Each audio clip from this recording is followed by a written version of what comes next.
Fala pessoal, tudo bem? Pessoal, nesse vídeo aqui eu não vou fazer esboço, tá? Eu vou usar a captura de tela direto para mostrar aqui a Bíblia, o aparato crítico, para responder um comentário ainda daquela questão do professor Oswaldo, né? Teve um rapaz que falou, que o professor Oswaldo falou que no Antigo Testamento, antes da ida para Babilônia, era que nem eu falei no vídeo, né? Como se fossem mais leis civis, só que depois que os judeus retornam da Babilônia, os escribas começam a falar que tudo é pecado, né? E aí ele citou como exemplo aqui a questão de Maria, a lei aqui de Levítico 12, que fala assim, ó: e quando forem cumpridos os dias da sua purificação por filho ou por filha, lembrando que aqui está a palavra, ó, purificação, tá? Então não é expiação, é purificação, que nem está lá em Lucas. Trará um cordeiro de 1 ano por holocausto, e um pombinho ou uma rola para expiação do pecado. Aí aqui tem o termozinho expiação do pecado. Diante da porta da tenda da congregação ao sacerdote. Então, como aqui tem o termo expiação do pecado, ele entende então que a pessoa estaria em pecado, mesmo contradizendo aqui que é purificação, né?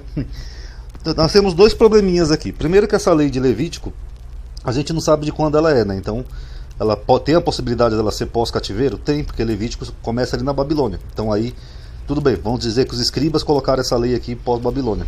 Mas só que aqui, pessoal, expiação do pecado, como eu já falei aqui no canal várias vezes, a Bíblia não foi escrita em português. Esse é até um chavão meu que eu falo aqui, né? A Bíblia não foi escrita em português e nem em 2023. Então a gente tem que ver o que é pecado no hebraico e na concepção da época. E para isso a gente tem que ver o que? Os aparatos críticos. Eu estou aqui com o Bible Hub aberto, ó. Vou mostrar para vocês. Esse termo pecado é esse aqui, ó, Ratá, que eu já tinha explicado para vocês, ó. Ó, cheio de pecado, pecador ou pecado, etc e tal.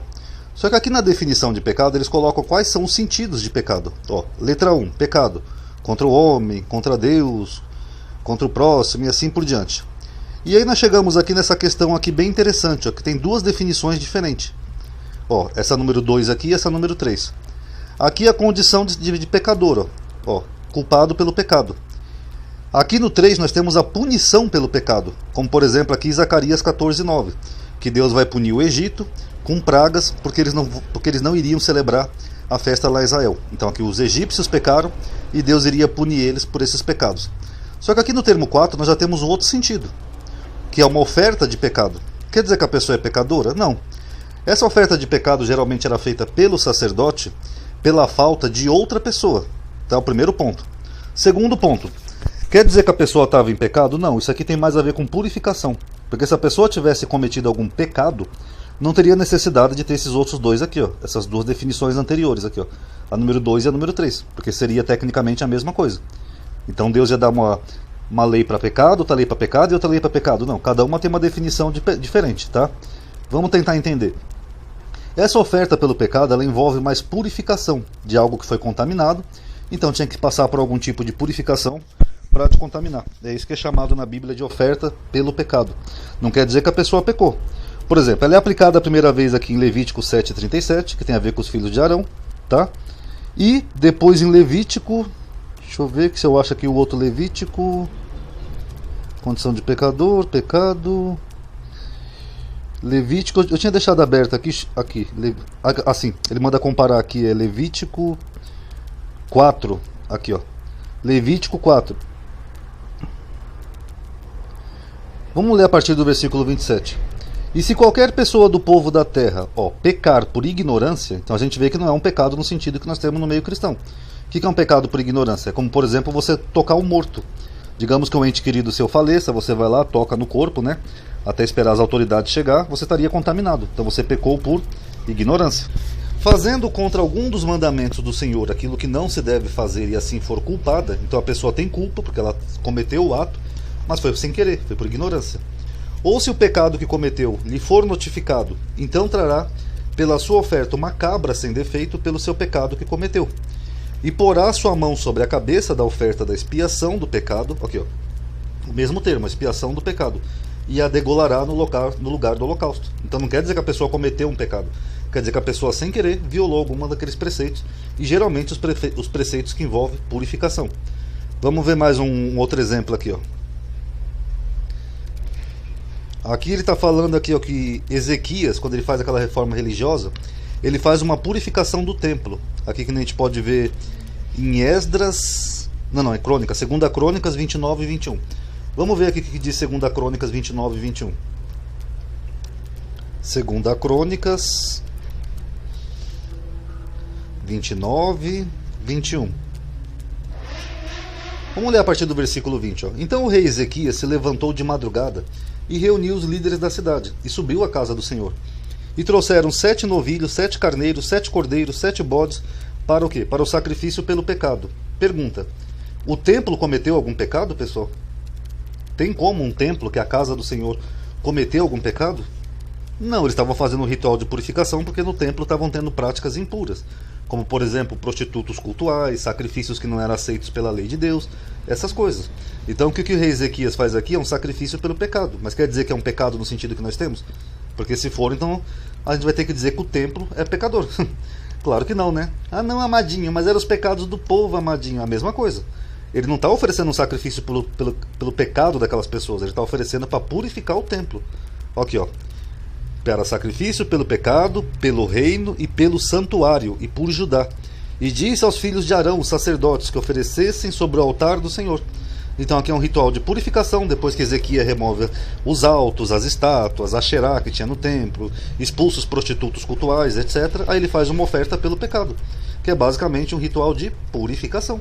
Purificação do templo. Deixa eu ver se tem mais algum exemplo aqui, ó. Esdra 8:35. Deixa eu ver o que diz Esdra 8:35.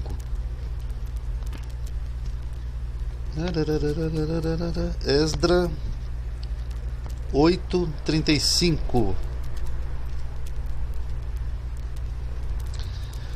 Aqui é o retorno dos judeus da Babilônia. E os exilados que vieram do cativeiro ofereceram holocaustos ao Deus de Israel: 12 novilhos por todo Israel, 96 carneiros, 77 cordeiros e 12 bodes em sacrifícios pelo pecado.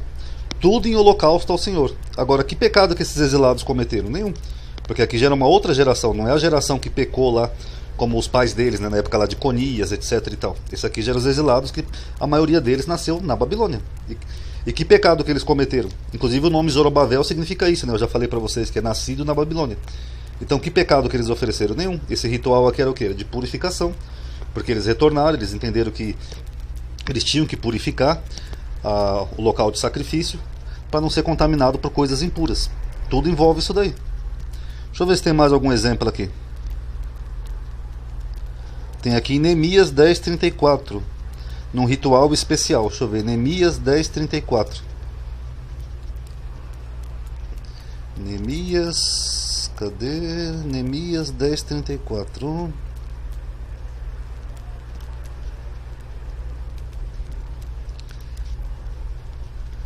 Também lançamos sortes entre os sacerdotes, levitas e o povo, acerca da oferta da lenha que se havia de trazer à casa do nosso Deus, segundo as casas dos nossos pais, a tempos determinados, de ano em ano, para queimar sobre o altar do Senhor nosso Deus, como está escrito na lei.